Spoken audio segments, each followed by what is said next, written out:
The Sultan of Sokoto, Muhammadu Sa'adu Abubakar III, has dropped what many Nigerians are now calling a truth bomb. He made a very clear point that jihad does not mean killing a non-Muslim, and it does not mean violence at all. According to him, jihad actually means to strive, to make effort, to work on oneself in faith and in life. He said the Holy Quran makes it very clear that you cannot take another person's life unless there is due process under the law. That is a very strong statement, and people all over Nigeria are reacting. Now let's break this down slowly so everybody understands. A lot of people, when they hear the word jihad, they immediately think of war or violence. That is because extremist groups and bad actors have misused the word, twisted it, and tried to present it as something dangerous. But what the Sultan is saying is the complete opposite. Jihad, in its true meaning, is not about bloodshed. It is about striving for what is right. It is about struggling within yourself to be a better person, to keep faith, to do good, and to obey the law. This is not my opinion. This is what the Sultan himself is explaining based on Islamic teaching. Please, if you are enjoying this gist and you want more stories like this, do well to like this video and subscribe right now so you don't miss out. The statement came during a public event where the Sultan was speaking alongside other respected leaders. He used the platform to correct this wrong understanding because he knows how dangerous such confusion can be for the society. Remember, he is not just any leader. The Sultan of Sokoto is seen as the top spiritual authority for Muslims in Nigeria. His words carry weight, and when he talks, people listen.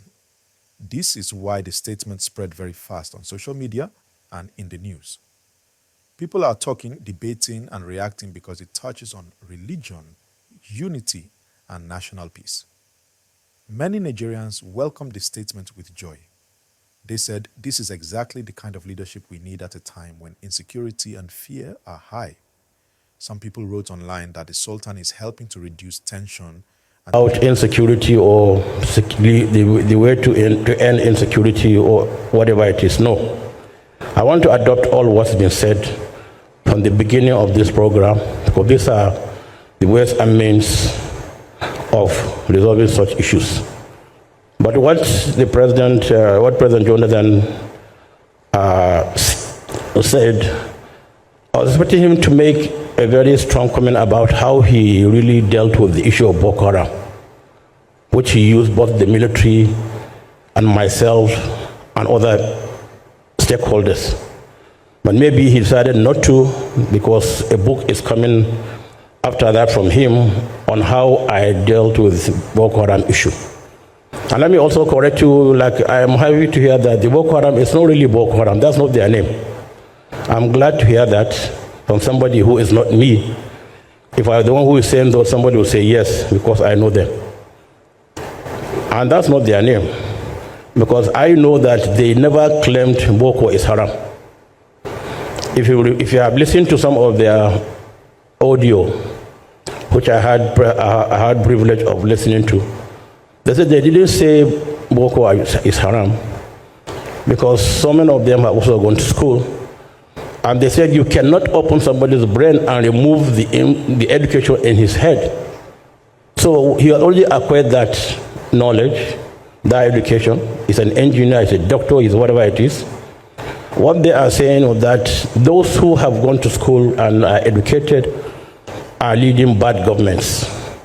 What they are after is the issue of bad governance, because they want to be free, they want to do whatever they feel they should do. And I want to correct, and I'm glad this is carried on TV, live. I want to correct this wrong notion that people, non-Muslims, hold about jihad.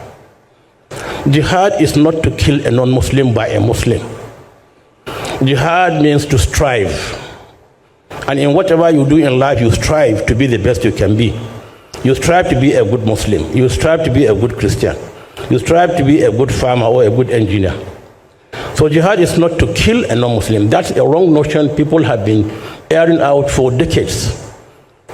And I wrote a foreword on a book.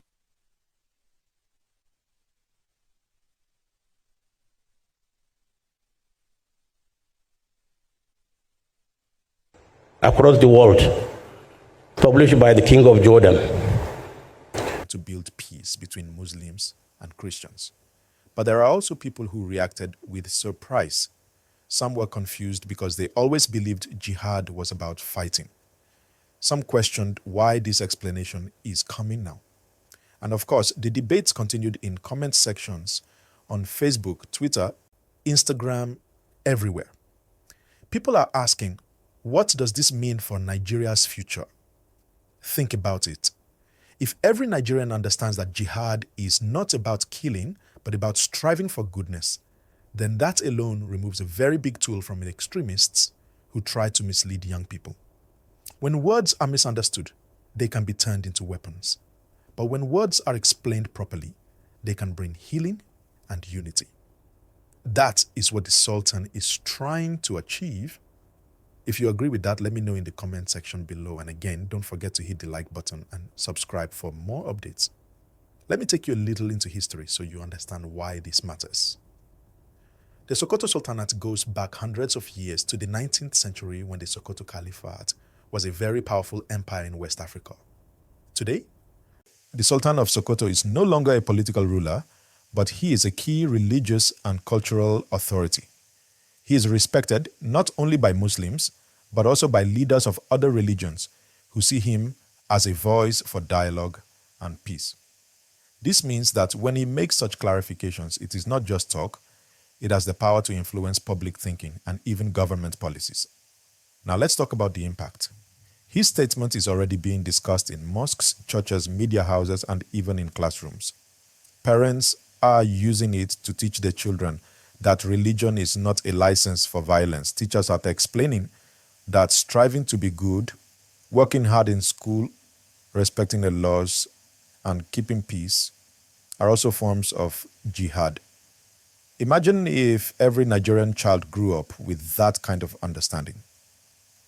Don't you think it would reduce the tension and fear in our country? If you think so. And I wrote that forward, and I believe that book will be brought back again. It was about 13, 14 years ago, and it talked about the uses and abuses of jihad. Because at the back of the book, I remember very well, because they said one of the most fearsome word a non-Muslim would hear is the word jihad.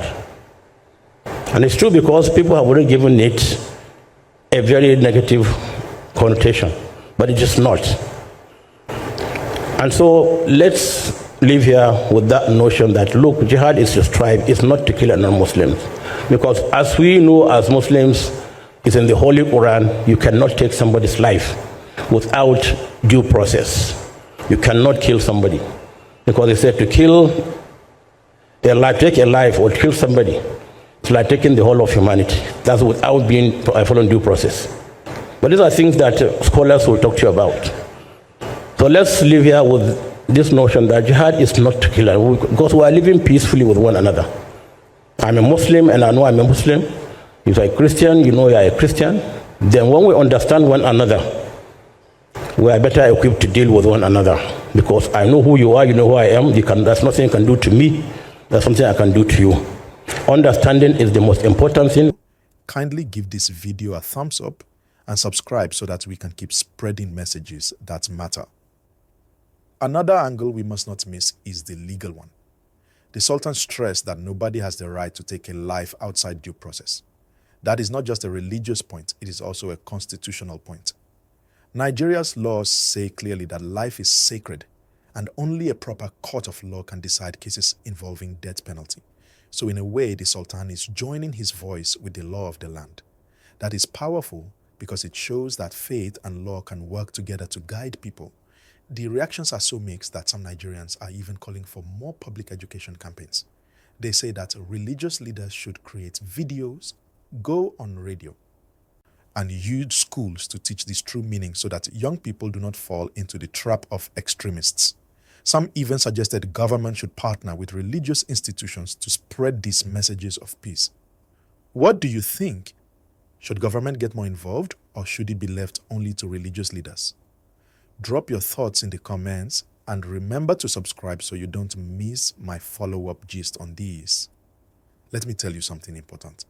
When a word like jihad is misunderstood, it creates division between Muslims and Christians, between North and South, and even among families.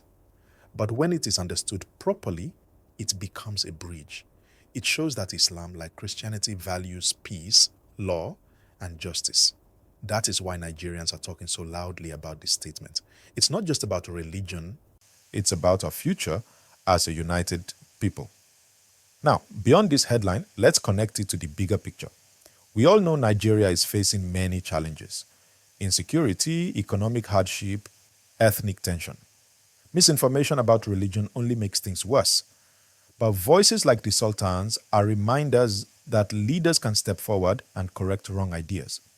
Imagine if more leaders from both Christian and Muslim communities started clarifying and teaching the real meaning of their faiths. Wouldn't that reduce hate speech? Wouldn't that encourage more trust among Nigerians? Yes, it would. Please, if you're following me up to this point, don't forget to press like and also subscribe so you can keep hearing these kinds of balanced gists. Friends, the gist is sweet, but it's also serious. The Sultan's statement is not just for Muslims. It is for every Nigerian. It is a call to rethink how we use words, how we share information online, and how we allow ourselves to be influenced. Next time you see a post that says religion teaches violence, remember this clarification. Jihad means to strive, not to kill. And the Quran, like the law of Nigeria, forbids taking a life without due process. As we round up this gist, let me remind you again, the message is about peace, law, and understanding. The Sultan of Sokoto has spoken strongly, Nigerians are reacting loudly, and the conversation is still hot across the country. Now it's your turn. What do you think about this clarification? Does it change how you view the word jihad? Does it make you more hopeful about interfaith unity in Nigeria? Let me know down below, and please like this video and subscribe so we can continue this important conversation together.